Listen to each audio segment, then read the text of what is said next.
Hello दोस्तों, अगर आप एक स्कूल टीचर हो और आप ये सोच रहे हो कि आप म्यूचुअल फंड में इन्वेस्ट करेंगे, तो बिल्कुल सही जगह पे आप आए हो। आज मैं आपको बताऊंगा कि अगर आप एक स्कूल टीचर हो तो आपका म्यूचुअल फंड का प्लानिंग कैसा होना चाहिए। तो चलिए वीडियो को स्टार्ट करते हैं। देखिए, मुझे ये मालूम नहीं है कि आपका मंथली इनकम क्या है, पर मैं ग्रॉसली एजम्पशन कर रहा हूँ कि आपका साल में जो भी कमाई होता है, उसमें से जो आपका घर गृहस्थी का खर्चा है, वो माइनस करने के बाद साल के खत्म होते-होते आपके पास 2 से ढाई लाख रुपए बचता है। तो अगर आप म्यूचुअल फंड में इन्वेस्ट करना चाहते हो, तो मैं आपको बोलूँगा कि इसका जो बजट है, वो 2 से ढाई लाख रुपए तक आप रखिए। अब ये पैसा को आपको कहाँ पे इन्वेस्ट करना है, कैसे इन्वेस्ट करना है, ऑप्टिमम बेनिफिट कैसे मिलेगा, ये सब जानने के लिए अभी आप डिस्कशन को अच्छे से सुनिए।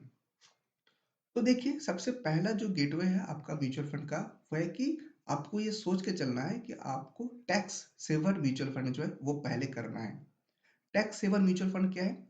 टैक्स सेवर म्यूचुअल फंड को हम लोग कहते हैं ईएलएसएस यानी इक्विटी लिंक्ड सेविंग स्कीम। यहाँ पे आप साल में 1.5 लाख रुपए तक इन्वेस्ट कर सकते हैं और इन्वेस्ट करने से आपको इनकम टैक्स के एटीसी सेक्शन में 1.5 लाख रुपए तक का एग्जम्पशन या छूट जो है वो मिल जाता है। तो आपको हर हाल में ये 1.5 लाख रुपए का ईएलएसएस को करना है। अभी आप मुझसे ये सवाल पूछेंगे कि आपके पास पीपीएफ है, तो ठीक है, पीपीएफ अगर है तो कोई बात नहीं है। तो 1.5 लाख रुपए से आप उतना अमाउंट माइनस कर लीजिए जितना का आपका पीपीएफ है। या अगर आप पीपीएफ नहीं कर रहे हो, आप सोच रहे हो कि आप पहली बार म्यूचुअल फंड में इन्वेस्ट करेंगे और पूरा प्लानिंग जो है, प्लानिंग ऐसा होगा ताकि आपका ऑप्टिमम फाइनेंशियल बेनिफिट मिले, तो मैं आपको सजेस्ट करूंगा कि आप ज़रूर 1.5 लाख रुपए का ईएलएसएस कीजिए।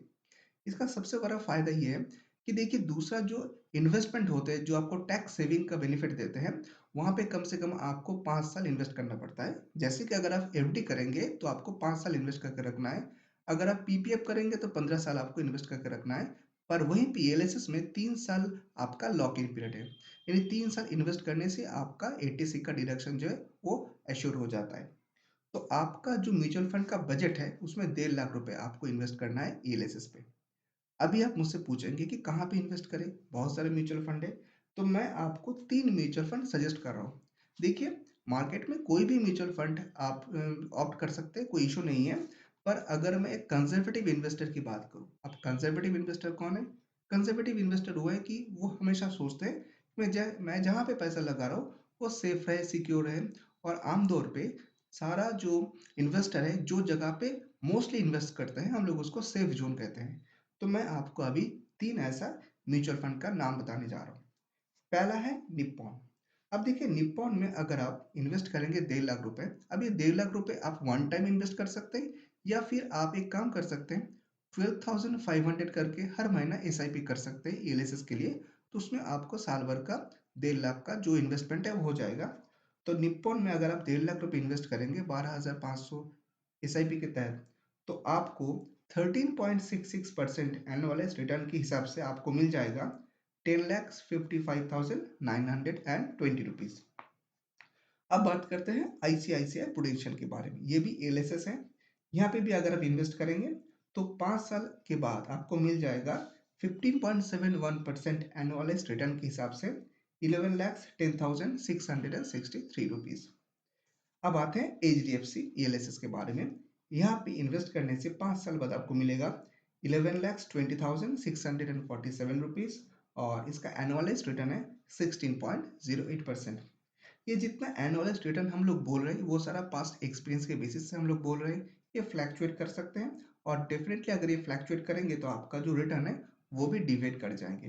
पर मोस्टली अगर मैं बताऊं तो मोस्टली ये कम और ज़्यादा सेम रहते हैं। अब हम लोग सेकंड पार्ट में आते हैं। तो देखिए, आपका 1.5 लाख रुपए का इन्वेस्टमेंट तो हो गया है। अभी मैं आपको ये सजेस्ट करूंगा कि आपको कम से कम 5,000 रुपीज का एसआईपी करना है और वो एसआईपी है बैलेंस एडवांटेज फंड।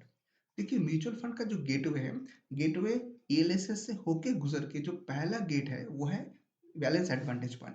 मोस्टली ये बैलेंस एडवांटेज फंड एक ऐसा फंड होते हैं जहाँ पे first time mutual fund investor invest करने में ज़्यादा कंफर्टेबल रहते हैं, क्योंकि इसका रिटर्न ज़्यादा आता है, कंपेरेटिवली अच्छा आता है और सेफ भी है। सेफ बोलने का मतलब है जहाँ पे रिस्क अमाउंट जो है, रिस्क का जो वॉल्यूम है, बीटा जो है वो कंपेरेटिवली दूसरा जो फंड है उससे कम है। तो देखिए, यहाँ पे मैं फिर से आपको 3 फंड रिकमेंड करूँगा। एक है निप्पॉन, दूसरा एचडीएफसी और तीसरा है आईसीआईसीआई प्रूडेंशियल। तो अगर आप हर महीना 5000 रुपीज़ करके एसआईपी कर रहे हैं, तो आपको निप्पॉन इंडिया से 5 साल बाद मिलेगा 3,87,282 रुपीज़ और इसका एनुअलाइज्ड रिटर्न है 10.16%। वहीं पे आईसीआईसीआई प्रू आपको दे रहे हैं 4,01,784 रुपीज़ और इसका एनुअलाइज्ड रिटर्न है 11.64%। और तीसरा है एचडीएफसी, जो आपको 5 साल बाद रिटर्न दे रहे हैं 6,72,859 रुपीज़, एनुअलाइज्ड रिटर्न है 21.58%। और ऑब्वियस सा चीज़ है कि ये एनुअलाइज्ड रिटर्न अगर फ्लैक्चुएट करेंगे तो आपका जो रिटर्न है वो भी कम और ज़्यादा हो सकते हैं। तो दोस्तों आप देखिए कि आपको 1.5 लाख रुपए का एलआईएस करना है और 60,000 का बैलेंस एडवांटेज फंड में इन्वेस्ट करना है, यानी कुल मिला के आपका जो बजट है, म्यूचुअल फंड का बजट है, वो है 2,10,000 रुपए।